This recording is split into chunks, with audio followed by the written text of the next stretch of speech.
We now is the Chief Executive of the Henry Jackson Society, Dr. Alan Mendoza. Alan, were you surprised by this leaked draft? Well, I was surprised the draft was leaked, of course, because we shouldn't be getting leaks of such a nature. It seems obvious that somebody who didn't like the report's conclusions decided to leak it. But I'm not surprised by the content of this, because it's something that we've been saying and has been borne out by the data for some time, that there's been this sort of focus on far-right extremism, which is, of course, a problem, which is, of course, something we want to be tackling, but isn't, in the data at least, borne out as the major threat to British security, which is, of course, radical Islam. And so, from that perspective, the report's findings appear to be bang on with what the data actually suggests. Why do you think that is? Why this focus on right-wing extremism, potentially at the disadvantage of focusing on Islamic extremism?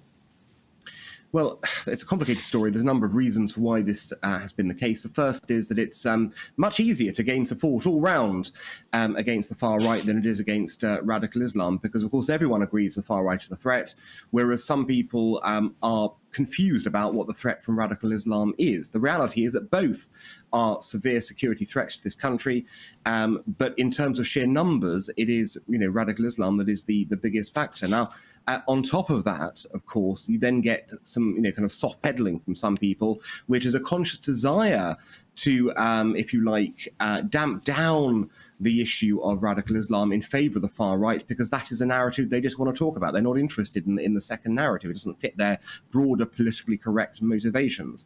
I think when it comes, though, to these sort of threats, we need to be national security minded first. Forget the political correctness, forget the jargon. We need to look at what the threat to this country is, and we need to address it according to what that threat provides for. Just very quickly, Alan, if you can, just a little tight for time. I mean, is the prevent strategy, though, in your words, whether it's dealing with Islamic extremism or right-wing extremism, is it working, frankly?